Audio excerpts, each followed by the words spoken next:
Good afternoon, my Real News Media TV family. Welcome back to the channel for another news update for December 14, 2023. And in the news this afternoon, man accused of committing sex crimes against his stepdaughter freed. A man who was charged with sexual assault of his underage stepdaughter was freed in the St. Catherine Parish Court on Tuesday after the prosecution failed to provide enough evidence for the case to proceed. The 41-year-old had been charged with grievous sexual assault, sexual touching of a child, and the possession of child pornography. When he appeared before Senior Parish Court Judge Yvette Wentworth Miller on Tuesday, several discrepancies in the case were highlighted. The 14-year-old complainant made a report to the police on September 24, 2020 that her stepfather touched her genitals, and it was also alleged that he had a pornographic image of her in his phone. A phone with the image was seized, and the accused was later charged. He made numerous court appearances and maintained his innocence throughout. He was defended by attorney-at-law Sean Kinghorn. Chalk urges Integrity Commission to say whether probe of alleged illicit enrichment is complete. Justice Minister Delroy Chalk is calling for the Integrity Commission to indicate whether it has completed its investigation into alleged illicit enrichment in relation to parliamentarians. Mr. Chalk said on Tuesday that the investigation should not continue for a protracted period. It should not continue for a year to clear up the allegations of illicit enrichment, he insisted during the latest meeting of the Parliament's Integrity Commission Oversight Committee. So it should not, Chairman, take a year to clear up the allegations of illicit enrichment because it is out there. And people are asking which 6 parliamentarians or which 26 or 28 public officials are being investigated. I urge the IC to report to Parliament as soon as possible if these persons have cleared up their matter, and if they have not cleared up, investigate them and report to Parliament as quickly as possible. St. James, a business interest concerned about a negative impact of SOE. President of the Montego Bay Chamber of Commerce, Oral Haven, has said business owners in St. James are concerned about the negative effects of the existing state of emergency on their operations during the festive season. Mr. Haven added that workers and the business owners are in a heightened state of fear as several murders are known to occur during the imposition of the security measure. He called for an alternative measure which he believes would be more effective in tackling crime in the second city without affecting retail activity.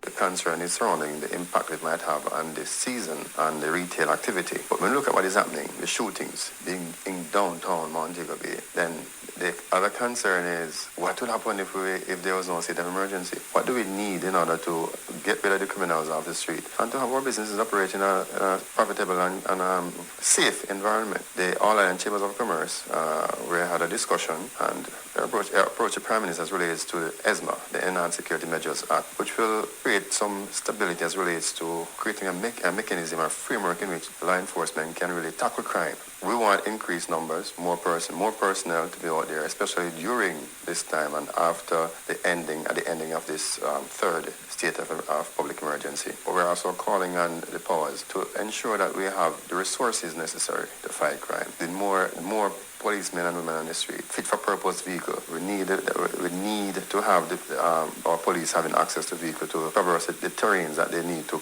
patrol and control. Looking at that territory like St. James, we need to get numbers. We need to get numbers here. Minimal Christmas traffic changes for St. Anne. Motorists in the major towns in St. Anne will see relatively fewer traffic changes for the Christmas season this year. St. Anne's Bay remains unchanged, while there are minimal changes to Ocherius and Brownstown, according to Mayor Sidney Stewart.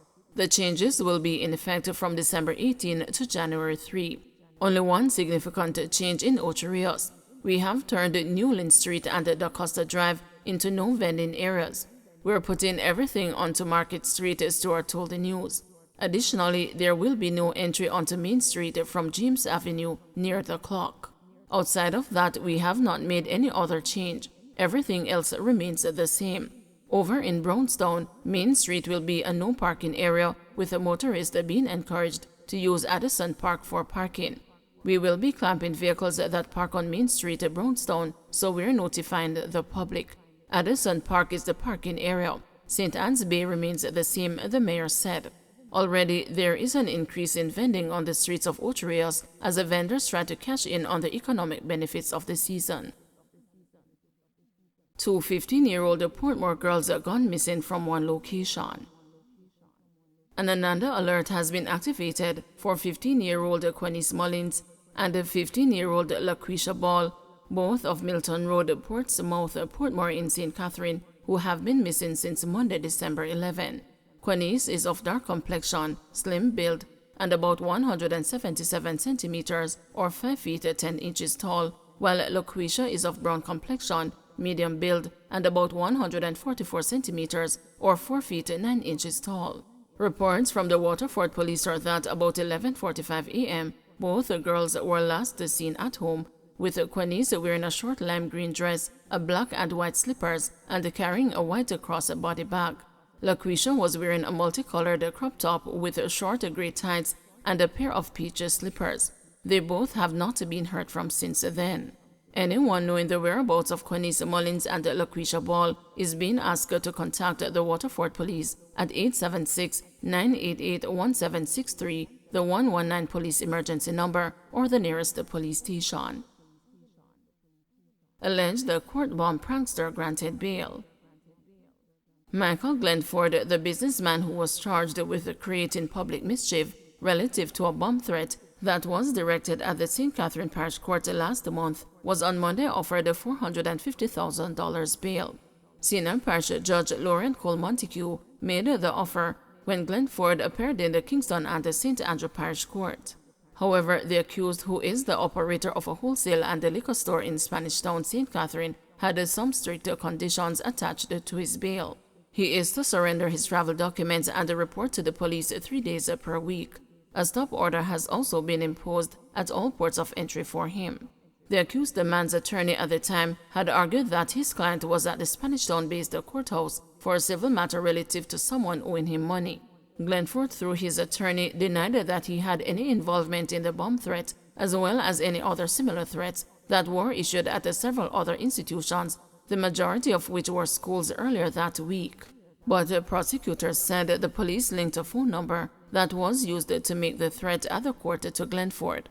It was revealed in court on Monday that the case file remains incomplete, as the Communication Forensic and the Cybercrime Division report is still outstanding. Consequently, the case was set for mention on March 8, 2024.